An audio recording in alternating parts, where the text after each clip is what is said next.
এমন একটি কালিমার কথা বলবো যে কালিমাটি পাঠ করলে আল্লাহ সুবহানাহু ওয়া তাআলার আরশ কেঁপে ওঠে।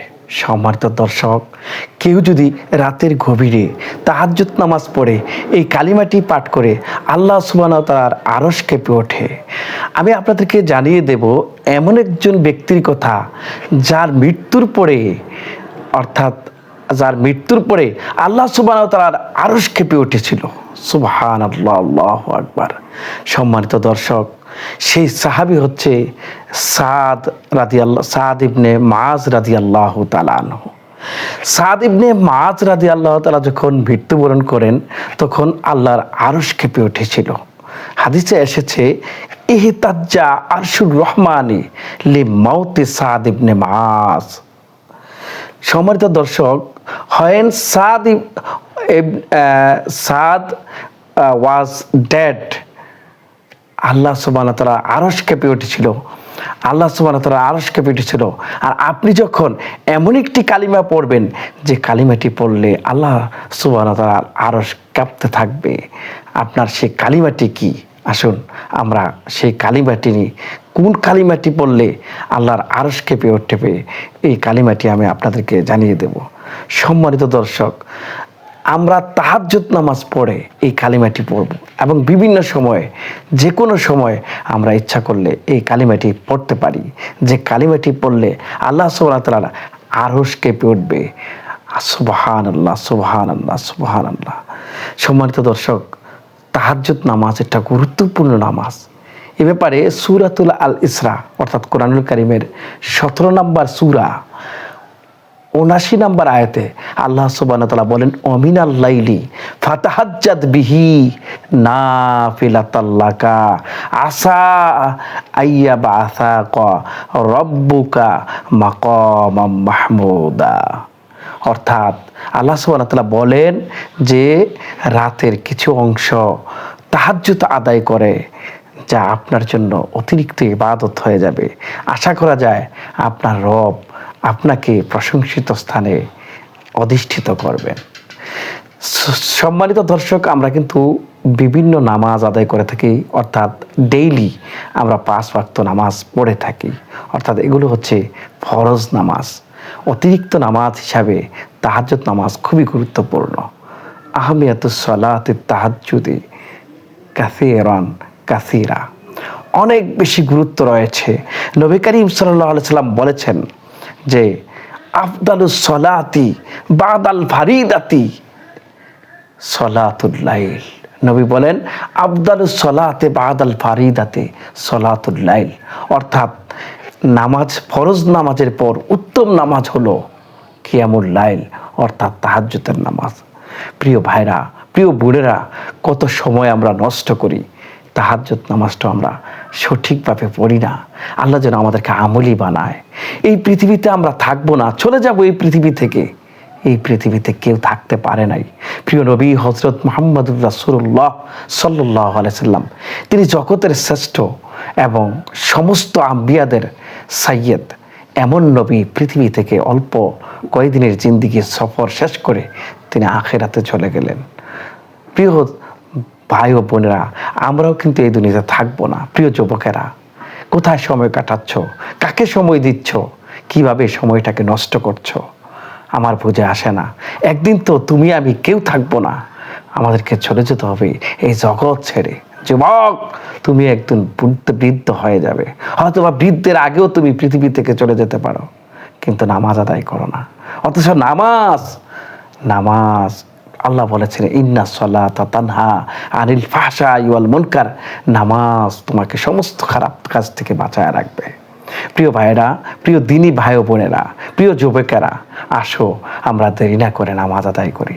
শুধু নামাজ আদায় করি আমরা ক্ষান্ত থাকবো না, আমরা বিভিন্ন জিকির আজকার কালিমাগুলো পড়তে থাকবো। সুবহানাল্লাহ, আলহামদুলিল্লাহ, আল্লাহু আকবার, লা ইলাহা ইল্লাল্লাহু মুহাম্মাদুর রাসূলুল্লাহ।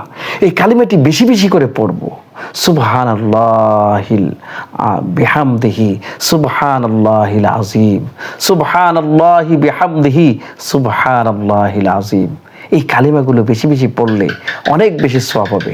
সম্মানিত দর্শক, একটা ছোট্ট কালিমা যে কালিমাটি আপনি পড়লে আরো আল্লাহ আরশ কেঁপে উঠবে, সে কালিমাটি হচ্ছে কালিমে তৈয়্যিবা লা ইলাহা ইল্লাল্লাহু মুহাম্মাদুর রাসূলুল্লাহ সাল্লাল্লাহু আলাইহি ওয়াসাল্লাম। এই কালিমা পড়তে গিয়ে অনেকেই শহীদ হয়ে গিয়েছেন, দুনিয়া থেকে চলে গেছেন। এই কালিমার দাওয়াত দিতে গিয়ে প্রিয় নবী হযরত মুহাম্মদ রাসূলুল্লাহ সাল্লাল্লাহু আলাইহি সাল্লামের উপরে উটের নারী বুড়ি উপরে এনে দিয়ে রাখতো। নবীকে তায়েফের ময়দানে রক্তাক্ত করেছিলেন, প্রিয় নবীকে বিভিন্ন জায়গায় আহত করেছিলেন এবং বিভিন্ন জায়গায় প্রিয় নবীকে আক্রমণ করেছিলেন। সম্মানিত দর্শক, আমরা যদি এই কালিমা বুঝি, এই কালিমার তালকিন দিতে থাকি, যে ব্যক্তি এই কালিমার তালকিন দিতে দিতে মৃত্যুবরণ করবে, ঈমানের সহিত মরবে, তার ঠিকানা হবে জান্নাত। আর এই কালিমা যখন পড়বে আল্লাহর আরশ কেঁপে উঠতে থাকে, সুবহানাল্লাহ। সম্মানিত দর্শক, এই জন্য আমরা চেষ্টা করব এই কালিমা বেশি বেশি করে পড়ার জন্য। বলতেছিলাম যে এই তাহাজ্জুদের নামাজ অত্যন্ত গুরুত্বপূর্ণ একটা নামাজ। এই নামাজ যে যত বেশি পড়বে তত বেশি সওয়াব হতে থাকবে। আফদালু, এটা হচ্ছে ইসেনশিয়াল একটা নামাজ, অর্থাৎ এইটা হচ্ছে একটা এডিশনাল অর্থাৎ অতিরিক্ত একটা নামাজ। অর্থাৎ আমাদের ইসেনশিয়াল যে নামাজগুলো, যেগুলো ফজর, জোহর, আসর, মাগরিব, ঈশা, আমরা তো এগুলো পড়বই প্রায় মাঝে মাঝে রাতের 1/3 উঠে দাঁড়িয়ে ঘুম থেকে উঠে তাহাজ্জুদ নামাজ আদায় করব। আমরা যদি আদায় করতে পারি তাহাজ্জুদ নামাজ পড়ে, আপনি যা চাইবেন আল্লাহ সুবহানাহু ওয়া তাআলা তাই আপনাকে দিয়ে দিবে। আপনি ধনী হতে চান, আল্লাহ আপনাকে ধনী বানিয়ে দিবে। আপনি সুখী হতে চান, আল্লাহ আপনাকে সুখী বানিয়ে দিবে। পড়ুন তাহাজ্জুদের নামাজ, পড়ে আল্লাহর কাছে বলুন। আমরা সুবহান রাব্বিয়াল আলা বলি, এখানে গিয়ে সেজদায় গিয়ে দীর্ঘ সময় আমরা সেজদায় থাকার চেষ্টা করব। প্রিয় নবী হযরত মুহাম্মদ সাল্লাল্লাহু আলাইহি ওয়াসাল্লাম রুকুতে সময় দিতেন, সেজদাতে সময় দিতেন, বেশি বেশি করে সময় দিয়ে প্রিয় নবী সাল্লাল্লাহু আলাইহি ওয়াসাল্লাম নামাজ আদায় করতেন। হঠাৎ করে একদিন প্রিয় নবী হযরত মুহাম্মদ রাসূলুল্লাহ সাল্লাল্লাহু আলাইহি ওয়াসাল্লাম সেজদায় পড়ে আছেন। হযরত আয়েশা রাদিয়াল্লাহু তাআলা আনহা চিমটি কাটলেন, নবীজি উঠলেন না। দীর্ঘ সময়ের পর উঠলেন, তখন আমার নবী, প্রিয় নবী হযরত আয়েশাকে জিজ্ঞেস করেন, আয়েশা বলেন, ইয়া রাসূলুল্লাহ, আপনি এত বেশি সেজদায় পড়ে রয়েছেন, আমার মনে হয়েছে আপনি না জানি এই পৃথিবী থেকে চলে গেছেন। প্রিয় নবী হযরত মুহাম্মদ রাসূলুল্লাহ সাল্লাল্লাহু আলাইহি ওয়াসাল্লামকে আয়েশা রাদিয়াল্লাহু তাআলা আনহা বললেন, ইয়া রাসূলুল্লাহ, আপনি এত পরিশ্রম করেন, এত কষ্ট করেন। আমার প্রিয় নবী বললেন, আয়েশা, আমি কি আল্লাহর শুকরিয়া আদায় করব না? প্রিয় ভাইরা, আল্লাহ সুবহানাহু ওয়া তাআলা অসংখ্য নিয়ামত দিয়ে আমাদেরকে ভরপুর করে রেখে দিয়েছেন। সেই আল্লাহ চায় আল্লাহকে যেন আমরা সাজদা দিই 5 ওয়াক্ত 5 বার। আমরা তাহারাত অর্জন করে ওযু করে আমরা আল্লাহকে সাজদা দেব 5 বার, আমরা নামাজ আদায় করব। আর পাশাপাশি সুলুসুল লাইল, রাতের 1/3 তখন আমরা দাঁড়ায় যাব নামাজে, কিয়ামুল লাইল, সেখানে আমরা আমাদের অভাব অনটন, আমাদের অপূর্ণতা, আমাদের যা চাইতে হবে আল্লাহর কাছে চাইবো। পৃথিবীর কেউ আপনাকে দিয়ে সন্তুষ্ট করতে পারবে না, একমাত্র আল্লাহ সুবহানাহু ওয়া তাআলা আপনাকে দিয়ে সন্তুষ্ট করতে পারবেন। প্রিয় ভাইরা, আল্লাহর কাছে যা চাইবেন আল্লাহ তাই দিয়ে দেন, আর আল্লাহ চাওয়াটাকে পছন্দ করেন। দুনিয়ার মানুষের কাছে চাইলে দুনিয়ার মানুষগুলো চাওয়াটাকে পছন্দ করে না। এজন্য আমরা চেষ্টা করব কারো কাছে নয়, কোনো মাজারে নয়, কোনো বড় গাছের কাছে নয়, সূর্যের কাছে নয়, চন্দ্রের কাছে নয়, কোনো মানুষের কাছে নয়। আমরা চাইব রাজাধিরাজ, জগতের মালিক, ইহকালের মালিক, পরকালের মালিক, আসমানের মালিক, জমিনের মালিক আল্লাহ সুবহানাহু ওয়া তাআলার কাছে। আপনি যদি আল্লাহ সুবহানাহু ওয়া তাআলার কাছে চাইতে পারি, আল্লাহ সুবহানাহু ওয়া তাআলা অবশ্যই আমাদেরটাকে সাড়া দিবেন। প্রিয় নবী হযরত মুহাম্মদ রাসূলুল্লাহ সাল্লাল্লাহু আলাইহি ওয়াসাল্লামের হাদিসে এসেছে তাহাজ্জুদ নামাজ সম্পর্কে, নবীজি বলেন, ইয়ানজিলু রব্বানা তাবারাকা ওয়া তাআলা কুল্লু লাইলাতিন ইলা সামাই দুনিয়া হিনা ইয়াবকা সুলুসুল লাইলিল আখির, অর্থাৎ আখির। নবী করিম সাল্লাল্লাহু আলাইহি ওয়াসাল্লাম বলেন যে যখন রাতের 1/3 হয় আল্লাহ সুবহানাহু ওয়া তাআলা তখন প্রথম আসমানে চলে আসেন, ডাকতে থাকেন, কে আছো আমার কাছে চাও আমি তোমাকে দিয়ে দেব। সুবহানাল্লাহ। কে আছো আমার কাছে ক্ষমা চাও, মাপ চাও, আমি তোমাকে ক্ষমা করে দেব। কে আছো আমার কাছে রিজিক চাও, আমি তোমাকে রিজিক দিয়ে দেব। সম্মানিত দর্শক, তাহাজ্জুদের নামাজের 10টি ফজিলত রয়েছে। আপনি আমি যদি সঠিক ফজিলত জেনে আর তাহাজ্জুদ নামাজটাকে সঠিকভাবে পড়ি, দেখবেন এই তাহাজ্জুদ নামাজ আপনার আমার জন্য জাহান্নাম থেকে বাঁচার কারণ হয়ে যাবে, আপনার আমার জন্য সুখের কারণ হয়ে যাবে। আমাদের দুঃখগুলো আল্লাহ সুবহানাহু ওয়া তাআলা তাড়িয়ে দেবেন, আমাদেরকে সঠিকভাবে দুনিয়াতে বাঁচতে দেবেন। এক নম্বর যেই সুযোগ হলো, আপনি তাহাজ্জুদ নামাজের মাধ্যমে আল্লাহর নৈকট্য লাভ করতে পারবেন, যে it brings a person closer to Allah সুবহানাহু ওয়া তাআলা। অর্থাৎ এটা আল্লাহ সুবহানাহু ওয়া তাআলার একেবারে নিকটবর্তী আপনাকে বানায় দেবে। 2 নম্বরে এটা হচ্ছে দোয়া কবুলের বিশেষ সময়, যে it is special time when সাপ্লিকেশন is accepted. এটা হচ্ছে একটা স্পেশাল টাইম, একটা রিয়েল টাইম, একটা bonus time, accepted hour application, অর্থাৎ আমাদের আবেদনটাকে অ্যাকসেপ্ট করার জন্য এটা খুবই ইম্পর্টেন্ট একটা টাইম, গুরুত্বপূর্ণ একটা সময়। এই সময় আপনি যদি দাঁড়ায়া কোরআন তেলাওয়াত আবেগের সাথে করে তারপরে আমরা যদি আল্লাহর কাছে চাই, আল্লাহ সুবহানাহু ওয়া তাআলা আমাদের সব কিছু দিয়ে দেবে। সম্মানিত দর্শক, এরপরে 3 নম্বরে গুনাহ মাফের সময়, এই সময়টা it is means of forgiveness of sins, অর্থাৎ আপনি জীবনে যা যা গুনাহ করেছেন, এই টাইমটা অত্যন্ত গুরুত্বপূর্ণ সময়, যে গুনাহ মাফের জন্য আপনি আল্লাহর কাছে চাইবেন। 5 নম্বরে ঈমান মজবুত হয়, ইট স্ট্রেংথেনস ফেইথ, অর্থাৎ এটা আমাদের কি করে গুনাহকে ফেইথকে, ঈমানকে মজবুত করে। সুবহানাল্লাহ সুবহানাল্লাহ। প্রিয় দর্শক, ঈমান অনেকের দুর্বল থাকে, অনেকের সবল থাকে, আবার অনেকের ঈমান একেবারে দুর্বল থাকে। আপনি উইকনেস ঈমান নিয়ে কিন্তু you can not go to paradise, আপনি প্যারাডাইসে যেতে পারবেন না, আপনি জান্নাত পেতে পারেন না। So you have to strengthen your faith, আপনাকে আপনার ফেইথকে স্ট্রং করতে হবে, যেমনি করেছেন হযরত আসিয়া রাদিয়াল্লাহু তাআলা আনহা। তিনি ফেরাউনের ঘরে থেকেও তিনি ঈমান থেকে বিচ্যুত হন নাই, বরং তিনি মৃত্যুর আগে আল্লাহর জান্নাত দেখে মৃত্যুবরণ করেছিলেন।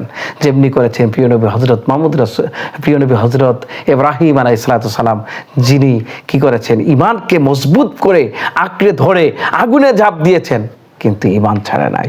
সম্মানিত দর্শক, আমাদেরকে সেই ঈমানওয়ালা হতে হবে, যে ঈমান আমাকে মেরে ফেলবে কিন্তু আমার ঈমান যাবে না। আমি যদি এই ঈমান নিয়ে মৃত্যুবরণ করতে পারি, অবশ্যই আল্লাহ সুবহানাহু ওয়া তাআলা আমাকে জান্নাত দেবেন।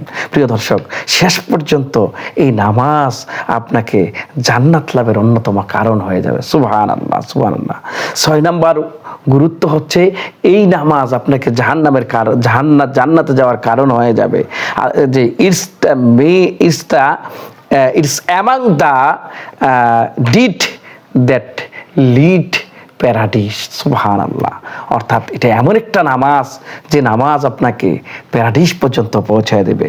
7 নম্বরে যে নেককার বান্দাদের বৈশিষ্ট্য, ইট ইজ ক্যারেক্টারিস্টিক অফ রাইটাস অর্থাৎ এই যারা রিলিজিয়াস পারসন, তাদেরকে নেককার বান্দাদের একটা বৈশিষ্ট্য হলো তারা রাতের গভীরে তাহাজ্জুদ নামাজ পড়বে। 8 নম্বরে এটা মুখমণ্ডলকে কী করে হবে, সুন্দর করবে। সুবহানাল্লাহ সুবহানাল্লাহ। ইট ইলামিনেটস দ্য ফেসটাকে অ্যাট্রাকটিভ বানায় দেবে। অর্থাৎ আপনি যত বেশি ওযু করবেন, যত বেশি নামাজ পড়বেন, আপনার চেহারায় একটা নূর থাকবে, ইলামিনেট থাকবে, যেটা আপনার ফেসকে বিউটিফুল করে দিবে, ব্রাইট করে দিবে। ফলে আপনার ফেস, অর্থাৎ আপনি জান্নাতে চলে যাবেন। সম্মানিত দর্শক, প্রিয় নবী হযরত মুহাম্মদুর রাসূলুল্লাহ সাল্লাল্লাহু আলাইহি ওয়াসাল্লাম শাফায়াতে আকবার যখন করবেন, তখন তিনি কিন্তু উম্মতকে চিনে চিনে শাফায়াতে আকবার করবেন। তখন তাকে জিজ্ঞেস করা হচ্ছিল, একটা হাদিসে আসছে যে প্রিয় নবীকে যে হে নবী আপনি কেমনে আপনার উম্মতদেরকে চিনে দেবেন। প্রিয় নবী হযরত মুহাম্মদ সাল্লাল্লাহু আলাইহি ওয়াসাল্লাম বলেছিলেন যে আমার যে সকল উম্মতরা অজু করে নামাজ আদায় করেছিল ওই অজুর জায়গাগুলো চকচক করে জ্বলতে থাকবে, আমি ওই জ্বলা চকচক করা উম্মতদেরকে বেছে বেছে জান্নাতে নিয়ে যাব। প্রিয় ভাইরা, আমরা যদি নামাজ না পড়ি তাহলে কেমনে আমরা জান্নাতে যাব? আর আমাদের এই হাত, আমাদের কপাল, আমাদের চেহারা আমরা যদি অজু না করি কেমনে আমাদেরকে নবীজি চিনবেন? সুতরাং যে আমরা চেষ্টা করব অজুর মাধ্যমে আমরা যেন আল্লাহর প্রিয় নবী হযরত মুহাম্মদ সাল্লাল্লাহু আলাইহি ওয়াসাল্লামের সুপারিশ পাই। আমরা চেষ্টা করব সঠিকভাবে নামাজ আদায় করার জন্য। যে 9 নম্বরে যে আহমিয়তটা রয়েছে, ইম্পর্টেন্সটা রয়েছে নামাজ পড়লে তাহাজ্জুদ নামাজের, সেটা হচ্ছে আল্লাহ রিজিক বাড়ায়া দেবেন। সুবহানাল্লাহ, সুবহানাল্লাহ। যে বান্দা চিন্তাও করতে পারবে না কোথা থেকে রিজিক চলে আসবে। মিন হাইসু লা ইয়াহতাসিব ওয়া ইয়ারযুকুহু মিন হাইসু লা ইয়াহতাসিব, অর্থাৎ কোন জায়গা থেকে রিজিক আসবে বান্দা চিন্তাও করতে পারবে না। 10 নম্বরে যে কথাটা বলবো সম্মানিত দর্শক, যে কিয়ামতের দিন উচ্চ মর্যাদা লাভ করতে পারবে। সুবহানাল্লাহ। যে it elevates one's rank on the day of judgment, অর্থাৎ কিয়ামতের দিন আল্লাহ সুবহানাহু ওয়া তাআলা তাকে অত্যন্ত একটা গুরুত্বপূর্ণ মর্যাদা দিয়ে দিবেন, মর্যাদা লাভ করতে পারবে যে ব্যক্তি তাহাজ্জুদের নামাজ, বিভিন্ন নামাজগুলো সঠিকভাবে পড়বে। সম্মানিত দর্শক, এই নামাজ পড়ে যখন আমরা জিকির করব কালিমায়ে তাইয়্যিবা লা ইলাহা ইল্লাল্লাহ, লা ইলাহা ইল্লাল্লাহ, এই কালিমা পড়ব, আল্লাহর আরশ কাঁপতে থাকবে। আমরা চেষ্টা করব অল টাইম, আমরা we will practice all time this kalima la ilaha illallah muhammadur rasulullah sallallahu alaihi wasallam. If you go to market and go to land, any place, you have stayed, but you will pronounce la ilaha illallah, la ilaha illallah, la ilaha illallah. That will be easy to go to paradise. এটা তোমাকে জান্নাতে যাওয়ার সহজ করে দেবে। সম্মানিত দর্শক, আসুন আমরা এই কালিমাটি বেশি বেশি করি, আর এই কালিমাটি পড়লে আল্লাহর আরশ কাঁপতে থাকবে। আমরা আল্লাহর আরশ কাঁপায় দেব, বেশি বেশি করে এই কালিমাটি পড়ব। আল্লাহ আমাদেরকে সঠিক বুঝদান করুক, আমাদেরকে নামাজি বানাক, আমরা যেন বেশি বেশি করে তাহাজ্জুদ নামাজ পড়তে পারি, আর আল্লাহকে যেন রাজি খুশি করতে পারি, আল্লাহ যেন আমাদের প্রতি সন্তুষ্ট হয়ে যায়। ও আখির দাওয়ানা আলহামদুলিল্লাহি রাব্বিল আলামিন।